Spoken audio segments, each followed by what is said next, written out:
Coming up, the Australian share market hits a 10-week low. Concerns about the fallout from Silicon Valley Bank continues and business confidence takes a hit. That's coming up.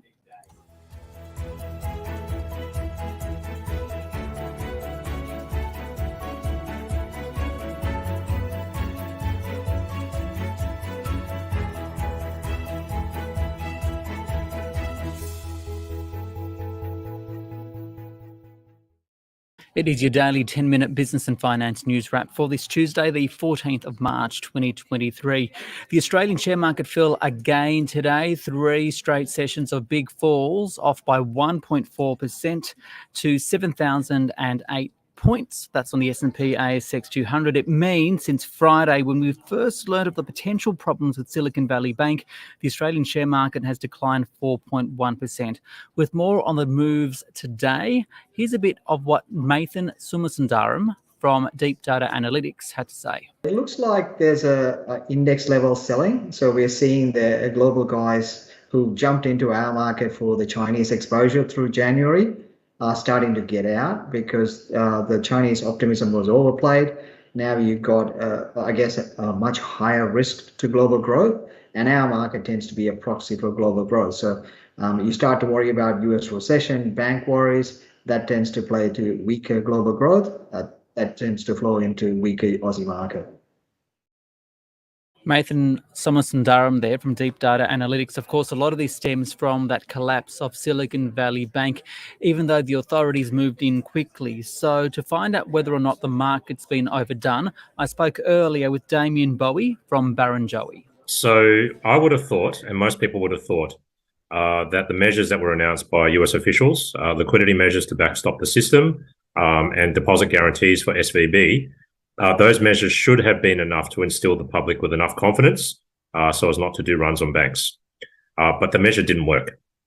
Now, what's going on here is that the average person is not really seeing the financial plumbing as such, but what they are seeing are the news and the cues. And so they're reacting. Now that we're in a much more uncertain environment where smaller banks, regional banks are facing funding pressures, that uncertainty and that volatility gets a life of its own. So in one sense, you could say that the market should not be pricing in that irrational behavior. But on the other hand, you could also say that the irrational behavior has started. You can't easily take it back now. We have to play it for what it is. So I don't think the market is necessarily overreacting here. Okay, but for you as an investor, does it particularly concern you? Yes and no as well. So I think that if you take a longer term view, what's going to happen is that the equity market will weaken. It will clear out a few of the excesses that people have been worried about, and that'll be a great opportunity.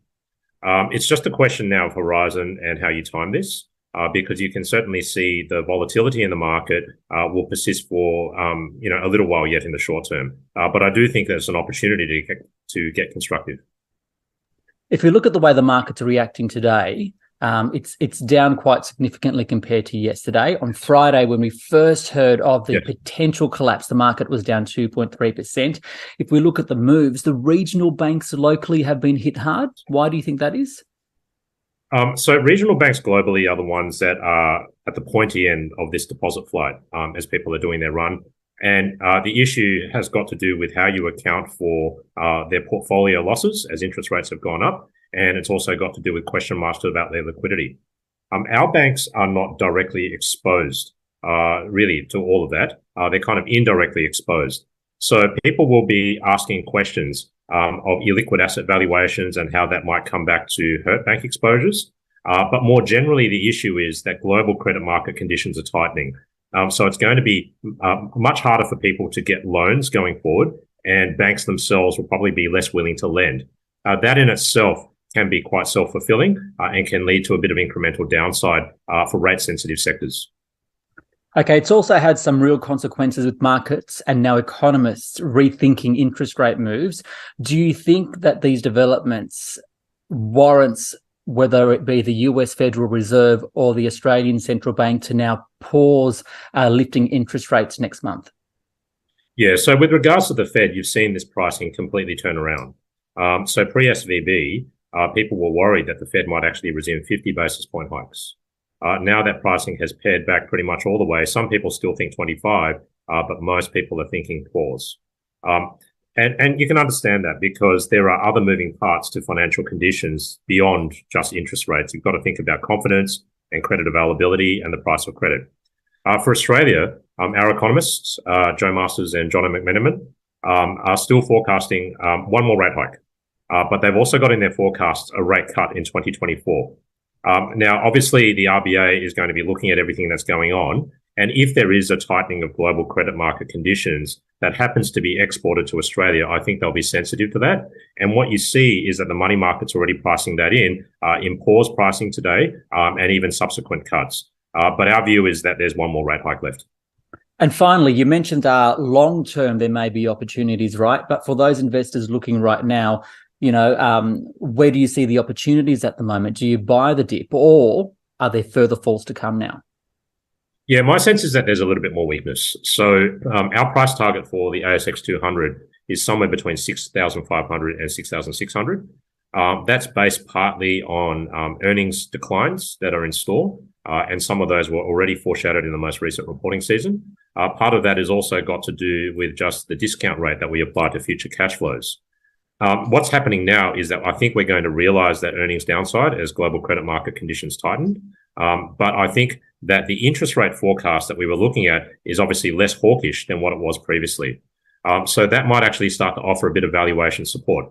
Where I guess these two things meet and we start to say, okay, the ASX is at a break-even level below which we start to buy that, I don't think we're quite there yet, but it is worthwhile monitoring the valuation situation because that's changing quite quickly.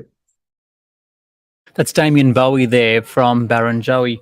Now let's go to the NAB business survey. It's one of 4 economic indicators that the Reserve Bank said it would look at this month before deciding whether or not to pause official interest rates in April, so that's in a couple of weeks. And the business survey showed that while conditions are still solid, that's profitability and employment outcomes especially, business confidence is down back below long-term averages.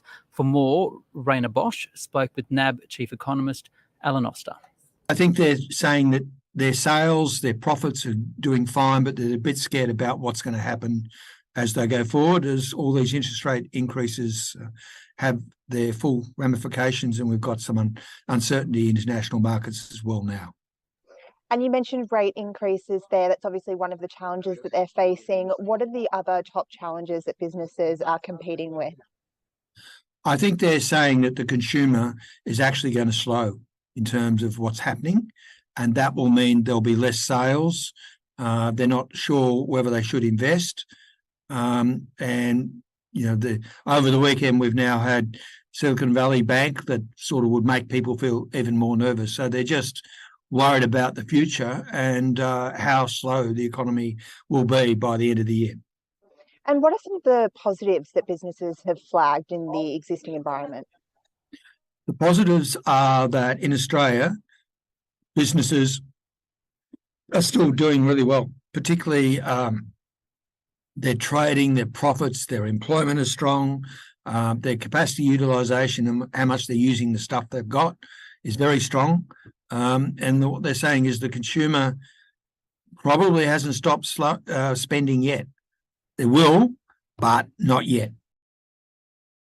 And inflation remains incredibly high. This is obviously impacting things.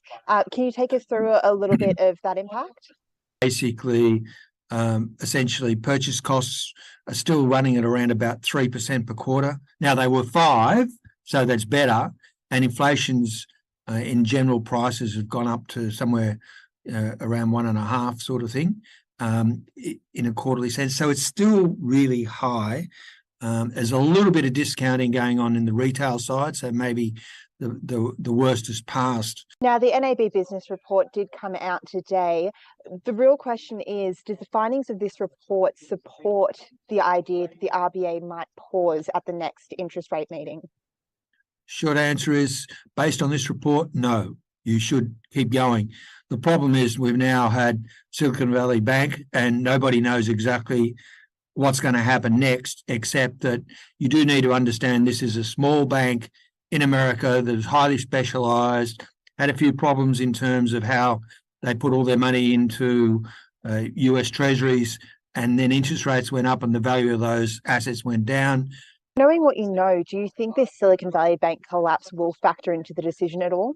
I suspect it won't, but it really depends. If we've still got people worried about who's the next one that's going to fall over, then the RBA could easily just pause in April, then start again in May. And finally, Alan, based on the employment indicators in this report, what are you expecting to happen on Thursday with the labour data? We expect to see a very strong growth in employment, somewhere around about 60,000 jobs. There was a small fall last time, so that's quite strong. Unemployment is currently 3.7. We would expect it to come down to something like 3.6, or maybe, if you're lucky, 3.5. So I would expect to see the labour market looking very strong. Alan Oster there, Chief Economist at NAB. This SBS On the Money stream is provided for informational purposes only. The content in this stream should not be understood as constituting advice or a recommendation. It is not personal advice and it does not consider your personal circumstances or objectives.